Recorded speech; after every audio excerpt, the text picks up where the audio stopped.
Liora, Santelmo, and Rian Carrizo thought their dream honeymoon in Melbourne would mark the beginning of a beautiful life together, until a shadow on the cliffs turned their wedding trip into a deadly mystery. Their love story ended in unexplained tragedy, and the investigation that followed uncovered a hidden stalker, a secret cave, and a missing man whose presence raised more questions than answers. What really happened on the edge of those cliffs, and why were the newlyweds being watched long before they fell? Liora Montescas had waited nearly her entire life for a moment that finally arrived one humid morning in Manila, when she and Rian Cabiltes signed the papers that officially made them husband and wife. Their friends described them as a perfect pair, the kind that rarely argued and always supported each other through life's ordinary struggles. Liora worked as a digital illustrator, quiet but warm-spirited, while Rian was a hotel supervisor, known for his calm and patient nature. After 2 years of planning and saving, they were finally ready for the trip they had dreamed about since they got engaged, a honeymoon in Melbourne. The couple had chosen Australia because they wanted a destination that felt safe, peaceful, and filled with scenery they had only seen in travel videos. Liora was fascinated by Melbourne's mix of modern architecture and old streets, and she had spent months building a long list of places she wanted them to visit. Rian, always the practical one, booked every detail with careful precision to make sure nothing went wrong. They wanted no stress, only memories they could treasure. Their flight landed at night, and the cool air surprised them. The weather felt gentle, nothing like the heat they were used to back home. They checked into a boutique hotel near the Liora River, a place known for its quiet environment and artistic decor. Liora felt instantly inspired, taking photos of every detail she liked, from the hand-painted walls to the small sculptures placed near the garden. It felt like a place where newlyweds should feel safe and happy. But the staff noticed something unusual as the couple checked in. A man in a dark coat stood several meters away, watching them longer than most guests usually watch strangers. He did not look like someone waiting for a taxi or a friend. He simply stood still, his expression unreadable. When the receptionist glanced in his direction again, he was gone. She dismissed the moment, not wanting to start her shift with unnecessary worries. The first 2 days of the honeymoon were filled with laughter, as Liora and Rian visited cafes, museums, and quiet parks. Liora loved taking photos, while Rian loved watching her enjoy every new experience. Everything seemed perfect, and for a while it was. But throughout those days, Liora had a strange feeling she could not explain. She thought she noticed someone following them through the city streets, someone she believed she had seen before. She tried to ignore the feeling, convincing herself that she was being overly cautious. On the evening of their third day, Rian received a message from an unknown number. It contained only a location pin and a short line telling him he had left something important behind. Rian showed the message to Liora, confused but not alarmed.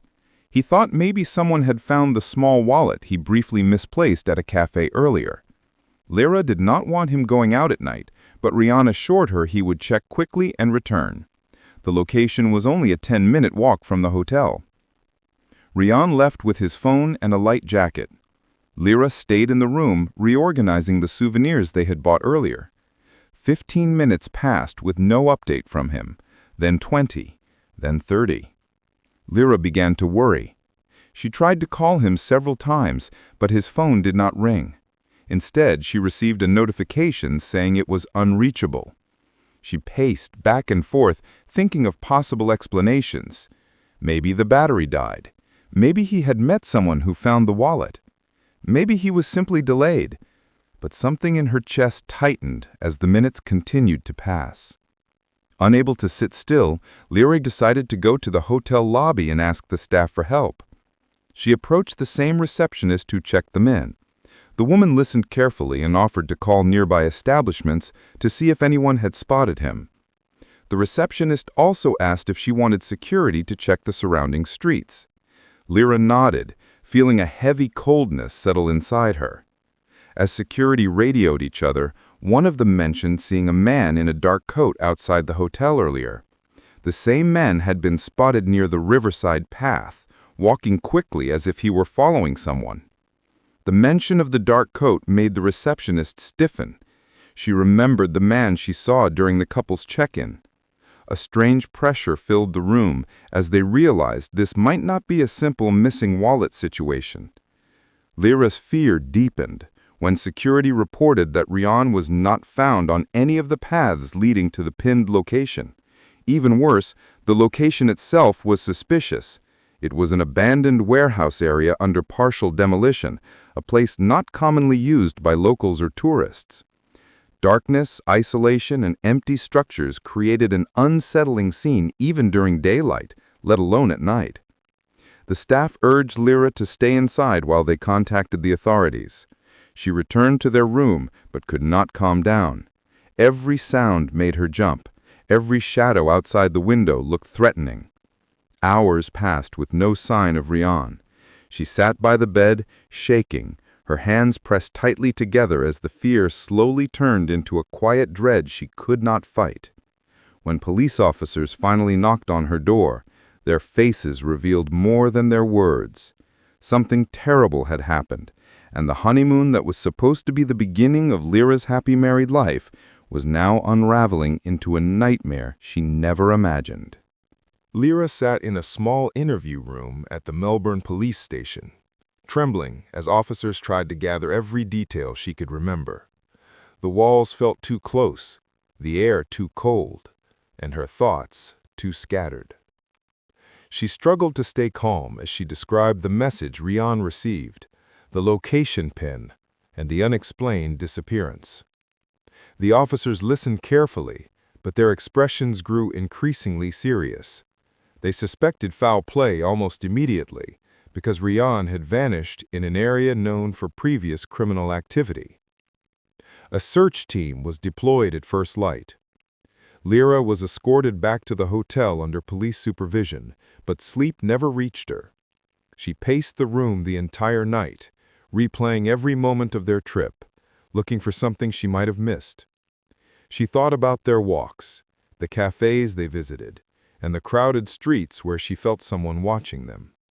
A deep guilt began to form, convincing her that she should have insisted they stay inside, that she should have stopped him from going alone. At sunrise, officers returned with new information. They had found Rian's phone near the riverbank, half buried in mud. The screen was cracked and the battery removed, as if someone wanted to prevent it from being traced. This discovery shifted the investigation from a missing person report to a criminal case. The tone shifted. Procedures changed. Additional units were assigned. The police asked if the couple had any enemies or if Rian had any debts. Liora could only shake her head, insisting that neither of them had problems like that. Later that morning, detectives met with her again. They wanted to know about the man in the dark coat the hotel staff had seen. Liora admitted she had also noticed someone who appeared to be following them in the city days earlier. She had ignored those moments, brushing them off as coincidence, but as she recounted them now, each detail seemed heavier than before. Detectives immediately requested access to CCTV footage from streets the couple had walked through. Hours passed with no updates. Liora remained in her hotel room under police instruction not to leave. She felt trapped, both physically and emotionally, as if every corner of the room whispered reminders of Rian's absence. The souvenirs on the table looked meaningless now. The photos in her phone felt like memories from another lifetime. The silence became unbearable, and Liora found herself clinging to the sound of footsteps in the hallway, hoping one of them would bring good news. In the afternoon, detectives met with her again. They wanted to know about the man in the dark coat the hotel staff had seen. Liora admitted she had also noticed someone who appeared to be following them in the city days earlier. She had ignored those moments, brushing them off as coincidence, but as she recounted them now, Each detail seemed heavier than before. Detectives immediately requested access to CCTV footage from streets the couple had walked through. Hours passed with no updates. Liora remained in her hotel room under police instruction not to leave. She felt trapped, both physically and emotionally, as if every corner of the room whispered reminders of Rian's absence. The souvenirs on the table looked meaningless now. The photos in her phone felt like memories from another lifetime.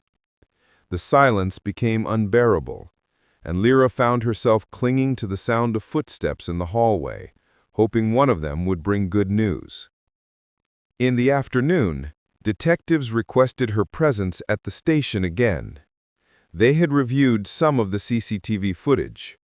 What they found shook her. Several clips captured a tall man in a dark coat trailing behind Liora and Rian at different times. In the museum, in the cafe district, even near the tram stop. He kept a distance, but remained within sight, always positioned just far enough to avoid suspicion. The pattern was unmistakable. This was not coincidence. But the footage revealed something even more disturbing. Rian was also recorded receiving a small envelope from a stranger near a bookstore the day before he vanished. He seemed hesitant, unsure, as if the encounter was unexpected. Detectives believed this envelope may have contained the same phone number that later messaged him with the location pin. Liora had no idea this exchange had happened. She felt blindsided and confused, unsure why Rian had not told her. Detectives searched the bookstore area, hoping to identify the stranger. Witnesses described the stranger as nervous and constantly checking his surroundings. Some believed he was being watched. This suggested that Rian might have been unknowingly pulled into someone else's dangerous situation. As evening approached, the search team focused on the warehouse district marked by the location pin. The area was filled with half-demolished buildings, rusted metal beams, and broken windows. It was a maze of dark corners and unstable structures. Officers moved carefully, scanning every inch for evidence. Eventually, they found footprints near the entrance of one warehouse. 2 sets, one smaller, one larger. They also discovered drag marks leading deeper into the structure. Inside, they found a disturbing scene. There were signs of a struggle, including torn fabric they feared belonged to Rian, and drops of blood that matched his blood type. The detectives returned to inform Liora of what they had found. She collapsed into her seat, shaking, unable to process the news completely. The idea of Rian injured and alone, surrounded by strangers with unknown motives, tore her apart. Investigators began working with an even greater sense of urgency. They believed Rian had been taken, not harmed on the spot, which meant he could still be alive. But time was critical. The more hours that passed, the more difficult it would be to track whoever had taken him. Late that night, a breakthrough emerged. Marine patrol officers found a suspicious fishing boat abandoned near the harbor. Inside, they discovered a jacket that matched Rian's clothing, along with traces of the same mud found near the riverbank. The boat had signs of recent use, suggesting it had transported someone across the water. But where that person had been taken remained unclear. The discovery of the boat brought a new direction to the investigation. Authorities expanded their search to nearby coastal areas and small surrounding islands that were difficult to access. The possibility that Rian had been moved by water opened more terrifying questions. Meanwhile, Liora tried desperately to stay strong, but every new detail felt like a blow she could not absorb. She wondered what Rian had been involved in, why he had been dragged into something dangerous, why they had been followed, and most of all, she wondered if he was still alive, somewhere waiting for help that had not yet arrived. As the night deepened, investigators found themselves facing a chilling truth. The couple's dream honeymoon had crossed paths with forces far darker than either of them had ever imagined. Morning arrived with gray skies and a heavy silence over Melbourne, as detectives intensified their search for Rian. The discovery of the abandoned fishing boat convinced investigators that whoever had taken him was leading them into a carefully planned path. This was no random attack, and the more they uncovered, the more it felt like the case stretched beyond an ordinary crime. Liora felt trapped between fear and hope, unable to rest, unable to accept the quiet moments, because each one reminded her that Rian was still missing. Detectives reviewed more CCTV footage from the harbor and noticed something strange. Hours before the boat was abandoned, a white van had been seen 3 times circling the docks. It never stopped long enough for someone to enter or exit, but its slow movement suggested surveillance. The plates were partially covered, showing only a few numbers. This made tracing it difficult, but detectives believed whoever used the boat had also used the van. Liora was asked to visit the station again. There, they showed her a still image taken from the footage. It captured a silhouette near the boat, a man whose face was obscured by a hood. His posture was stiff and uneasy, as though he was either guarding something or afraid of being discovered. Liora stared at the image, hoping for a flash of recognition, but she could not identify him. All she could say was that his build looked similar to the man in the dark coat. Detectives believed it was the same person. Investigators carried out interviews across the harbor district, searching for anyone who had seen suspicious movements the night Rian disappeared. A local fisherman reported hearing a scuffle near the old storage sheds, followed by the sound of something heavy being dragged. He thought it was someone moving equipment until he heard what sounded like a muffled groan. Fearful of getting involved, he did nothing. Now he regretted it deeply. His testimony confirmed police suspicions. Rian had been moved by force. Marine Patrol expanded their reach to nearby islands, small pieces of land rarely visited except by hikers or fishermen. Most were harmless, but one drew attention because it had a history of illegal activities. Decades ago, smugglers used it to hide stolen goods. A few structures still remained, now weathered and partially collapsed. Detectives focused on that island first, believing it was remote enough for someone to hide captives without immediate detection. While officers coordinated the search, another piece of evidence emerged. A scrap of thin paper was found near the riverbank where Rian's phone had been discovered. It had faded ink lines and a partial handwritten note. Though most of the words were smudged by water, one phrase was readable: payment delayed. This small fragment raised more questions. It hinted at money, at deals gone wrong, and at a motive possibly unrelated to Rian himself. Detectives began considering that Rian had been mistaken for someone else or accidentally caught in a conflict between criminals.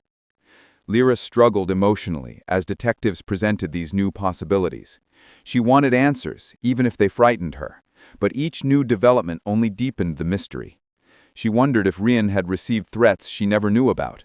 Maybe he had been protecting her without saying anything. The thought tortured her. She replayed their last hours together, looking for signs of worry in his behavior, but she could recall none. He acted completely normal, excited for their next planned tours, excited to take photos together the next morning. If he was hiding fear, he hid it well. Detectives worked tirelessly, but their progress was slow. The remote islands required careful navigation, and each search took hours. On the second day of searching, a major breakthrough happened. Officers found a piece of fabric snagged on a sharp rock along the shoreline of the suspicious island. It matched the shirt Rian wore the night he disappeared. This confirmed he had been transported there. The island became their primary focus. Liora wanted to join the search, but authorities refused. They needed her safe. Still, she insisted on waiting near the command area set up at the harbor. She sat under a makeshift tent, her eyes fixed on the sea, imagining Rian calling out from somewhere in the distance. The waiting felt endless, each passing hour stretching like an eternity. She felt powerless, watching boat after boat disappear into the horizon, hoping one of them would return with good news. As officers swept through the island's interior, they found a trail of disturbed soil leading toward the old structures. Footprints suggested at least 2 people had walked through recently. Inside one structure, they discovered ropes, a water jug, and scraps of food packaging. These signs indicated someone had been staying there. But the most disturbing discovery was a deep impression on a dusty concrete floor, shaped like the outline of a body that had once lain there. Investigators feared it belonged to Rian. But there was no body, no clear sign that he had been killed. This raised hope and tension at the same time. If he had been alive long enough to be moved again, where had they taken him? Why? Officers believed the captors were careful and possibly moved him before the search team arrived. It was a race against someone who always seemed a step ahead. As night fell, a storm began forming in the distance. Search efforts were halted temporarily due to dangerous conditions on the water. Liora watched lightning flicker across the sky and felt dread settle deep in her stomach. She feared the storm would erase whatever traces were left of Rian's path. Back at the hotel, she lay awake, unable to close her eyes. Every sound outside made her heart jump. Every gust of wind felt like a warning. She wondered what Rian was enduring at that very moment. Was he hurt? Was he scared? Or had something far worse already happened? Meanwhile, detectives began piecing together a dark theory. Whoever took Rian was not acting alone, and his kidnapping might be part of something planned long before the couple ever set foot in Melbourne. The storm that struck during the night washed away more than just traces on the shoreline. It stripped investigators of several leads, forcing them to rethink every assumption they had formed about the case. But as the clouds thinned by morning, a new sense of urgency filled the air. Detectives believed the kidnapper, or kidnappers, had moved Rian again before the storm hit. The question was where, and why they kept relocating him instead of abandoning him. This pattern suggested purpose, something that required time, secrecy, and perhaps leverage. Marine units scanned the island once more after sunrise, hoping the storm had not destroyed everything. While many footprints had been erased, officers discovered a new trail of crushed grass leading toward a different corner of the island that had not been fully explored. The vegetation there was thicker, making it easy to hide a temporary path. As they followed it, they found the remains of a small campfire that had been smoldering recently. Someone had stayed there after the search team left the previous day. Investigators believed the criminal had been watching them from a distance, staying close enough to observe, but far enough to avoid being caught. They also found fresh tire tracks near a clearing by the water, a sign that a vehicle had been transported by boat. This discovery shifted the investigation again. Whoever planned this had access to resources, not just improvisation. They had money, equipment, and vessels capable of transporting a vehicle. Detectives now theorized that the island was not the final destination, but a temporary stop. The case was widening into a network they had not anticipated. Back on the mainland, Liora sat in the command center with trembling hands. Her eyes were fixed on the digital maps displayed across the screens. Officers marked areas of interest, added new symbols, and shifted their strategies as new information surfaced. She watched them work with a fragile mix of hope and exhaustion. Every update made her heartbeat quicken, whether positive or negative. She struggled with fear that she might never see Rian alive again. Detectives approached her with fresh questions. They wanted to know more about anyone who had approached them before the trip, anyone who might have shown unusual interest in their wedding plans. Liora tried to recall every detail. She mentioned a man who attended their civil ceremony but remained distant from everyone, someone she had not recognized from either family. He had stood near the back, never speaking, never participating in photos. She dismissed him at the time as a friend of a distant relative, but thinking about him now made a cold shiver run down her spine. She could not remember his face clearly, but she remembered the discomfort he brought. Detectives added this detail to their growing list of concerns. Later that afternoon, investigators traced the white van's partial plate numbers. This led them to a rented storage unit close to the harbor. When they arrived, they found it abandoned, but inside was evidence that tied the crime together. Ropes, water containers, and a small notebook filled with coded entries. The handwriting was rushed and uneven. The dates matched the period before the couple arrived in Melbourne. It was clear that someone had been planning this long before Rian ever walked into that warehouse district. The notebook also included a strange series of initials, along with amounts of money listed beside them. Detectives suspected payments, possibly tied to illegal trade or debt collection. One entry referenced a substitute, followed by scribbled lines that had been violently crossed out. That word disturbed investigators the most. It suggested a mistake, an unintended target, or the possibility that Rian had been taken instead of someone else. Meanwhile, a forensic expert discovered something alarming on the boat that had carried Rian. It was a small metal tag attached beneath one of the seats. The tag belonged to a company under investigation for smuggling. The company's name had appeared multiple times in police reports over the past year, tied to illegal labor transport and offshore operations. Detectives theorized that Rian might have been mistaken for someone involved with this group, or worse, he had witnessed something he wasn't meant to see during their honeymoon. That evening, another piece of evidence surfaced when authorities searched the coastline farther north. A fisherman discovered a torn piece of fabric stuck to his nets. It matched the fabric found on the island, confirming that the abductors had continued traveling by water. The currents suggested they moved toward a cluster of smaller islands rarely visited by anyone except illegal operations. The pattern became clearer. The kidnappers were using remote islands as stepping stones, keeping ahead of the search teams by moving quickly. Liora felt her resolve breaking. Every new lead made the scenario more frightening. She imagined Rian being dragged from one place to another, unable to escape, unsure if anyone was looking for him.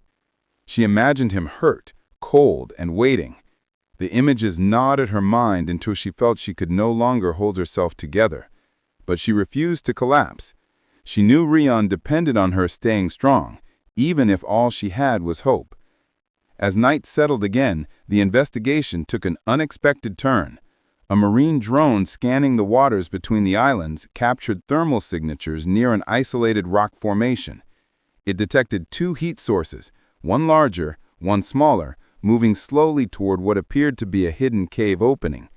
The location was too dangerous to approach in the dark, but it was the first sign of movement matching human presence. Investigators believed it could be Rian and his captor. The discovery ignited urgency through the entire command center. Boats were prepared, teams assembled, and plans were drawn. But the storm clouds were returning, heavy and fast. The window to act was closing quickly.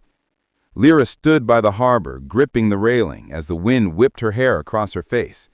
She looked out at the dark water, her heart pounding. Rian was somewhere out there, within reach, yet lost in danger. The storm approached, the search team braced themselves, and the night carried a terrifying sense of inevitability. The nightmare was far from over, and what waited on that isolated rock formation would change everything. The storm reached the coastline before the search teams were fully ready, forcing them to delay their departure. Wind tore across the harbor, pulling at the boats and making the water shift violently. Waves crashed against the concrete pillars, drowning out every other sound.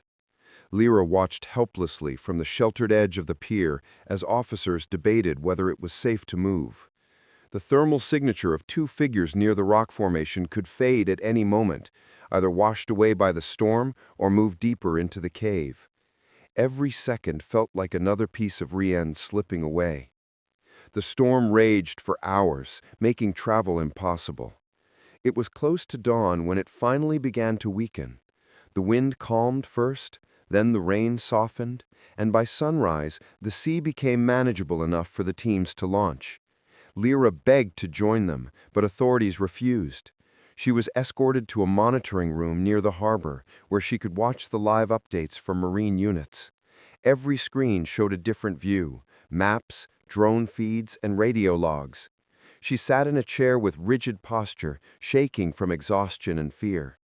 The boats moved toward the rock formation cautiously, weaving around jagged outcrops barely visible beneath the churning water. The formation itself looked like a pile of black stones rising sharply from the ocean. Waves crashed against its edges, spraying white foam into the air. The hidden cave was located in a narrow cut on the east side, almost invisible unless viewed from the right angle. Investigators had only discovered it because the drone captured a faint heat bloom beneath the overhang. As the first team approached the cave, they found signs that someone had been there recently. Footprints on the slick stone, wet rope marks, a small patch of cloth stuck on a broken shell. But the cave interior was empty. No Rian, no captor, no body. Just traces of presence, hints that someone had taken shelter during the storm before moving again. Officers continued searching the surrounding area, climbing over sharp rocks and scanning every dark corner. Then they found something that made Liора's heart drop when she saw it on the feed. A metal chain lying partially submerged near the back of the cave. It was snapped, with its end twisted, as if someone had tried to break free. Nearby, they discovered a set of shoe prints showing unsteady movement, one print dragging slightly behind the other. Investigators believe the person wearing those shoes was injured. Based on size and shape, the prints matched Rian. The discovery confirmed he was alive when he reached the cave, but it also meant he had likely been moved again, or tried to escape, or had been forced back into the water. None of the possibilities brought comfort. Hours passed as teams searched the waters and the surrounding rocks. They found a single plastic container floating near the formation, its lid cracked open. Inside were remnants of dried food. They believed this was part of the supplies the captor used to keep Rian alive. The fact that food had been provided showed the kidnappers were not planning to end his life immediately. They needed him for something, though investigators could still not determine what. Then came the breakthrough. A patrol boat located a piece of driftwood with deep scratches carved into it. Some were random, but others formed letters, faint but recognizable. When cleaned and examined, the marks spelled out 3 characters: L-I-R. The remaining letters had been washed away, but it was enough. Rian had attempted to leave a message, hoping someone would find it. This discovery hit Liora like a weight crushing her chest. He had thought of her even while trapped. He was fighting to survive. With this clue, authorities expanded the search farther north, following the likely direction the debris drifted. They scanned every possible landing point until another discovery emerged: a footprint on wet sand at the edge of a tiny beach on a nearby island. It was fresh, made after the storm, and partially filled with water. Not far from it were 2 sets of tracks leading into the forested center of the island. Teams moved inland carefully, cutting through dense vegetation. The island was quiet, disturbingly so, with no animals or signs of habitation. Then, in a clearing, officers found another abandoned camp. This one was more organized, with tarps tied between trees and a small metal container used for boiling water. They found more rope cut into pieces. They also found a blood stain on a log. Testing later confirmed it belonged to Rian. But again, no bodies, no signs of death, no indication of where he had gone next. A sense of frustration settled over the search teams. It became clear they were dealing with someone skilled in evading capture, someone familiar with the islands and capable of staying one step ahead. Detectives began considering the possibility that the captors were moving Rian toward a larger boat waiting offshore, planning to transport him out of the country entirely. This idea terrified Liora. If he left Australian waters undetected, the trail could go cold forever. Meanwhile, experts decoded one entry from the notebook found in the storage unit. It contained details of a scheduled exchange happening soon. No names, no exact location, only a date, one that matched the current week. Detectives believed Rian had been taken for leverage, possibly to pressure someone into paying a debt or cooperating with illegal operations. As night approached again, exhaustion settled into everyone involved. Still, no one stopped working. The search now stretched across multiple islands, with officers scanning beaches, forests, and hidden inlets. Liora watched the monitors relentlessly, refusing to leave even when her vision blurred. Then, just before midnight, a surveillance drone captured something chilling. A small boat, barely visible in the dark, was moving without lights along the edge of another remote island. Its shape matched the pattern used by illegal transport groups. On board were two figures, one crouched, the other standing. The one crouched appeared limp, possibly restrained. It was enough to spark the largest pursuit effort yet. For the first time since the nightmare began, investigators believed they were closing in. But what they would find at the end of this chase would push the case into even darker territory, far beyond a kidnapping, far beyond a mistaken identity, and into something none of them were prepared to face. The investigation into the tragic deaths of Liora Santelmo and Rian Carrizo began to shift in a new direction as fresh information surfaced in Melbourne. The police had spent days reviewing surveillance footage, interviewing staff from the cliff-top resort, and tracing the couple's movements, yet nothing provided a clear explanation for how a joyful honeymoon had spiraled into disaster. However, a discovery made by a park ranger introduced a possibility no one had previously considered, suggesting that the couple had not been alone on the cliff the night everything went wrong. A ranger named Kellen Rourke had been assigned to review wildlife camera footage along the coastal trail. These cameras were usually used to monitor animal movements, but occasionally they captured hikers passing through specific areas.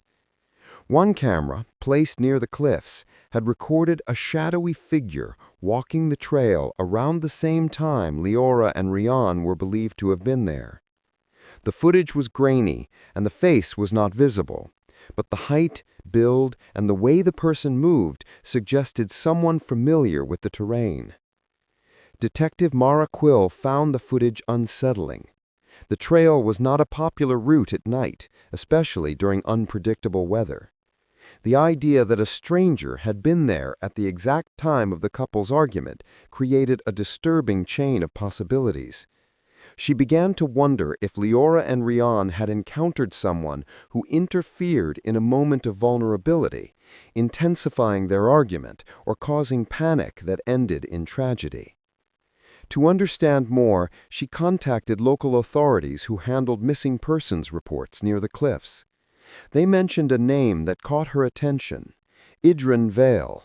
He was a 42-year-old local who'd been reported missing 2 months earlier. He was known to wander the coastal paths at night and had a history of unstable behavior. His belongings had been found near the same area where the couple had fallen, and some believed he lived off the land, hiding in old sheds and abandoned lookout points. The mention of Idran was enough to shift the tone of the investigation. Mara brought the information to her team, and they started piecing together a possible timeline. They reviewed older camera footage, compared footprints found at the scene, and searched for any signs that Idran might still be hiding in the region. Although no direct evidence proved he had crossed paths with Liora and Rian, the possibility alone expanded the scope of what may have happened. If someone unpredictable had been close by during the couple's emotional breakdown, it meant their deaths might not have been the result of impulse or misjudgment. As investigators continued searching for clues, they noticed something strange about the footprints found near the cliff's edge.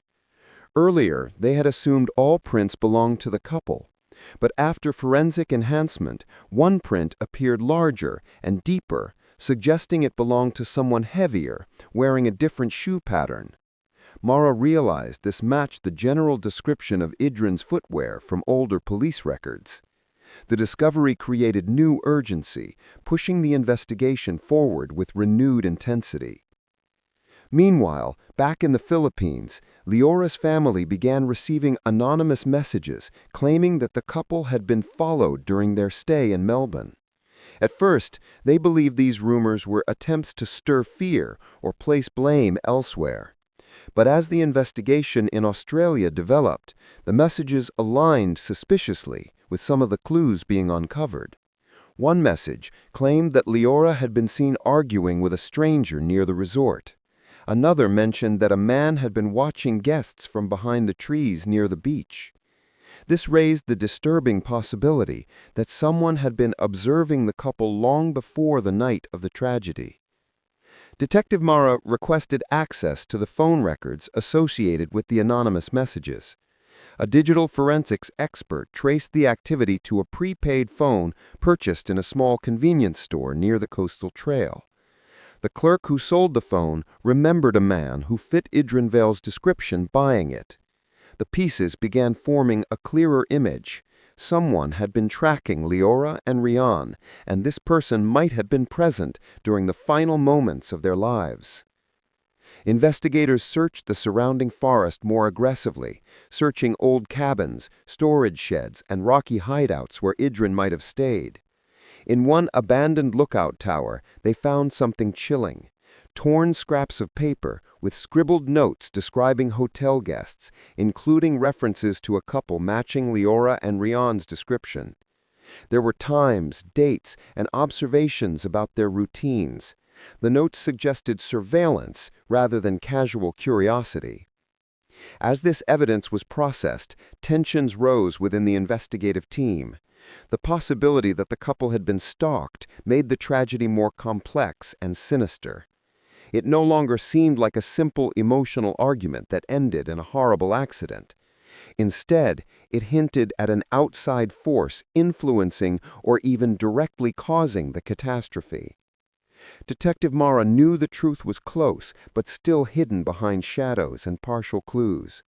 She pushed the team harder, convinced that uncovering Idran's whereabouts would unravel everything. Search dogs were brought in, drones were flown over ravines, and divers explored underwater caves along the cliffs. The pressure turned into a race against time, as each lead brought them closer to understanding a tragedy that had shattered families across 2 countries. But as night fell over the coastline once again, a new discovery was made that would change the entire investigation in ways no one expected. An object found wedged between rocks far below the cliff, preserved by the cold ocean water, finally revealing the missing piece of the puzzle that had been haunting everyone since the night the couple disappeared. The object found by divers became the turning point of the investigation. It was a waterproof pouch lodged deep within the rocks, preserved by the cold tide. Inside was a damaged but readable digital camera. Detectives carefully extracted the memory card, drying it under controlled conditions before sending it to forensic specialists. Everyone waited anxiously as the team attempted to recover the files, hoping the camera held something that could finally clarify what happened to Liora and Rian Carrizo. After hours of processing, several images and short video clips were restored. The footage showed the couple hiking along the trail on the day before the tragedy, smiling as they explored the cliffside views. But then, in the final clip, something startling appeared. Liora was standing near the cliff's edge, and in the background, a figure could be seen hidden behind a large rock formation. It was blurry and far away, but clear enough to confirm that someone else had been watching them.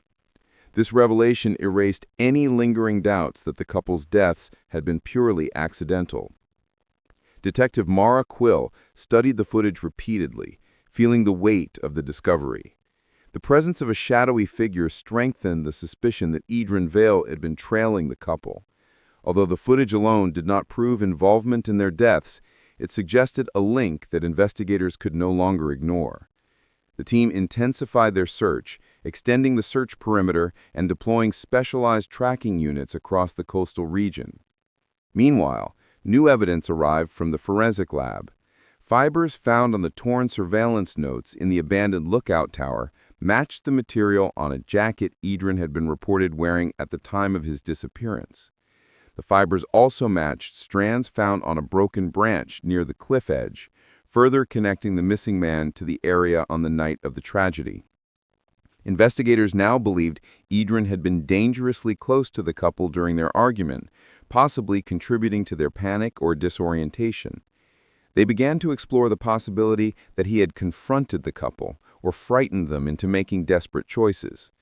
However, without witnesses, everything remained speculation. The police needed one solid lead to confirm their theories. And that lead came unexpectedly, when a group of local fishermen reported hearing strange noises from a cave near the shore. The noises had been described as faint movements and what sounded like someone coughing. Mara immediately dispatched a search team to investigate the cave. The entrance was narrow, accessible only during low tide, and partially hidden by sharp rocks. Inside, the air smelled of damp stone and seaweed. The deeper the team moved, the more obvious it became that someone had been living there. Discarded food wrappers, makeshift bedding, and scraps of clothing were found scattered across the floor. On the far wall, investigators found carved markings, including tally marks and roughly drawn outlines of human figures. As for Idran himself, he was nowhere in sight. But the cave contained something even more disturbing, a torn piece of fabric that matched Rian's jacket, along with a damaged necklace identical to the one Liora had been wearing. The items were found in a small compartment near the back of the cave, raising chilling questions about how they ended up there. Investigators debated whether Idran had taken the items as tokens or whether they had been carried into the cave by the tides. The possibility of deliberate placement added a sinister layer to the case. The discoveries increased the urgency of the search. If Idran was responsible for the couple's fall or had played a part in escalating their argument into tragedy, he needed to be found. Mara coordinated with aerial units, tracking dogs, and marine patrols to cover every possible escape route. The coastline was rugged and filled with natural hiding spots, making the search challenging. Days passed with no sign of the missing man, and frustration grew among the team. Back in the Philippines, the families of Liora and Rian followed the developments with mounting anxiety. They wanted answers, not theories. Their grief had turned into a determination to understand what really happened. Media coverage expanded rapidly, putting pressure on both the Australian authorities and the local communities near the cliffs.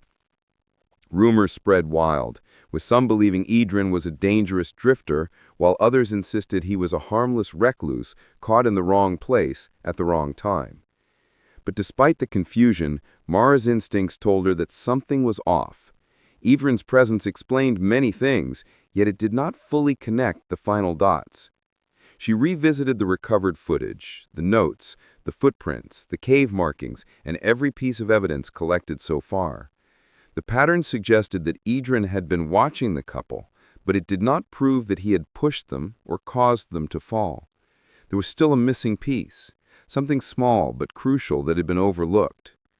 One evening, as she reviewed the camera footage again, Mara noticed something subtle.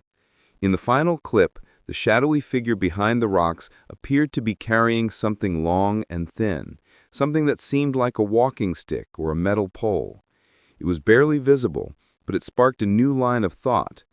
What if the figure had used it to approach or startle the couple? What if the argument escalated because they felt threatened? She ordered an enhanced analysis of the footage. When the results came back, her suspicion was confirmed. The figure was holding an object, though its exact nature remained unclear. This detail strengthened the theory that the couple's last moments had been influenced by someone else's presence. The investigation was no longer a question of whether Idran had been there, but what role he had played. Search teams pushed deeper into the forests and hidden ravines, driven by the belief that Idran was still alive and avoiding capture. The tension grew with each passing hour, and soon a breakthrough came from an unexpected place. A hiker who reported seeing a man matching Idran's description limping along a narrow ridge further inland. This sighting reignited the investigation and set the stage for a final confrontation that would reveal the truth behind the tragic fate of the newlywed couple who came to Melbourne seeking joy, but instead found horror waiting on the cliffs.